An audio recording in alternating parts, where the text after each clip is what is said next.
വന്ദേമാതരം വിഷയത്തിൽ മുസ്ലിം ലീഗിനെ രൂക്ഷമായ ഭാഷയിൽ വിമർശിച്ച് രംഗത്ത് വന്നിരിക്കുകയാണ് മുൻ മന്ത്രിയും CPM നേതാവുമായ KT ജലീൽ. VD സതീശൻ സർക്കാർ VD സവർക്കർ സർക്കാരായി മാറിയോ എന്നായിരുന്നു ജലീലിന്റെ ചോദ്യം. മസ്ജിദുകളിൽ 5 നേരവും ബാങ്കിന് മുമ്പ് വന്ദേമാതരം ആലപിക്കണമെന്ന് നിർദ്ദേശിച്ച് ഉത്തരവ് ഇറക്കിയാലും അതിൽ അത്ഭുതപ്പെടാനില്ലെന്നും KT ജലീൽ ഫേസ്ബുക്കിലൂടെ പ്രതികരിച്ചു. 1950 ജനുവരി 24-ന് ഭരണഘടനാ നിർമ്മാണ സഭയിൽ ഭരണഘടനാ ശില്പികൾ ചർച്ച ചെയ്ത ശേഷമാണ് രവീന്ദ്രനാഥ ടാഗോറിന്റെ ജനഗണ മന നമ്മുടെ ദേശീയ ഗാനമായും ബങ്കിം ചന്ദ്ര ചാറ്റർജിയുടെ വന്ദേമാതരം ദേശീയ ഗീതമായും അംഗീകരിക്കുന്നത്. അക്കാലത്ത് ഒരു രാജ്യത്തിന്റെ ദേശീയ ഗാനത്തിന് പാശ്ചാത്യ രീതിയിലുള്ള ഓർക്കസ്ട്രക്കും സൈനിക ബാൻഡുകൾക്കും എളുപ്പത്തിൽ വായിക്കാൻ കഴിയുന്ന കൃത്യമായ ഒരു താളവും ഈണവും വേണമായിരുന്നു. അതിനെ ജനഗണ മനയാണ് കൂടുതൽ അനുയോജ്യമെന്ന് കണ്ടെത്തി. ജനഗണമന ഇന്ത്യയിലെ വിവിധ പ്രദേശങ്ങളെയും നദികളെയും സംസ്കാരങ്ങളെയും ഒക്കെ ചേർത്ത് പിടിക്കുന്ന മതപരമായ പ്രതീകങ്ങൾ ഒന്നും ഇല്ലാത്ത ഒരു ഗാനമാണ്. അതേസമയം വന്ദേമാതരത്തിന് സ്വാതന്ത്ര്യ സമര പോരാട്ടത്തിൽ വലിയ സ്ഥാനം ഉണ്ടായിരുന്നതിനാൽ ദേശീയ ഗാനത്തിനൊപ്പം തുല്യ പദവിയും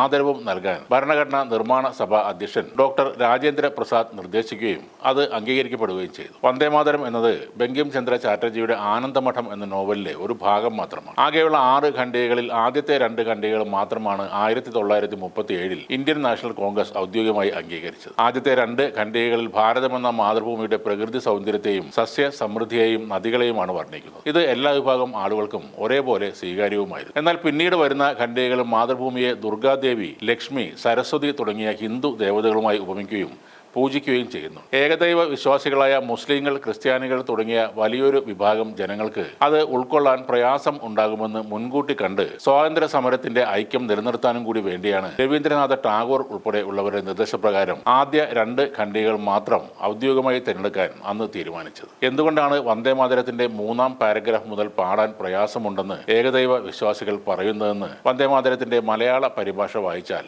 ആർക്കും എളുപ്പത്തിൽ മനസ്സിലാകും. മുഴുവൻ വരികളും ആലപിക്കണമെന്ന് BJPയുടെ നേതൃത്വത്തിലുള്ള കേന്ദ്ര സർക്കാർ പറഞ്ഞാൽ ആ കാര്യം മനസ്സിലാക്കാം. ബംഗാളിൽ മദ്രസകൾ വന്ദേമാതരം ചൊല്ലിയേ തുടങ്ങാവൂ എന്ന് അവിടുത്തെ BJP സർക്കാർ ഉത്തരവിറക്കിയതും നമ്മൾ കണ്ടതാണ്. എന്നാൽ ഏകദൈവ വിശ്വാസികളായ മുസ്ലിം ലീഗിന് ഭരണ പങ്കാളിത്തമുള്ള കേരള സർക്കാർ വന്ദേമാതരം മുഴുവൻ ചൊല്ലണം എന്ന് പറഞ്ഞ് ഉത്തരവിറക്കിയതിന്റെ പൊരുൾ എത്ര ആലോചിച്ചിട്ടും മനസ്സിലാകുന്നില്ല എന്നാണ് ശ്രീ KT ജലീൽ പറയുന്നത്. ലീഗിന് വലിയ സ്വാധീനമുള്ള കേരളത്തിലെ VD സതീശൻ സർക്കാർ VD സവർക്കർ സർക്കാരായി മാറിയോ എന്നാണ് KT ജലീൽ സംശയം പ്രകടിപ്പിക്കുന്നത്. 3 അംഗങ്ങളുള്ള BJP കേരളം ഭരിക്കുമെന്ന് BJP നേതാക്കൾ അവകാശപ്പെട്ടത് വെറുതെയല്ല. ലീഗ് മന്ത്രി ഭരിക്കുന്ന വിദ്യാഭ്യാസ വകുപ്പാണ് കുട്ടികൾക്കുള്ള ക്വിസ് മത്സരത്തിൽ സ്വാതന്ത്ര്യ സമരത്തിൽ ഏറ്റവും കൂടുതൽ ജയിലിൽ കിടന്ന സ്വാതന്ത്ര്യ സമര സേനാനി സവർക്കർ ആണെന്ന തരത്തിൽ ഉത്തരം കിട്ടുന്ന ഒരു ചോദ്യം ചോദിപ്പിച്ച് സവർക്കറെ വെള്ളപൂശാൻ ശ്രമിച്ചതെന്നും കൂടി പറയുകയാണ് ശ്രീ KT ജലീൽ.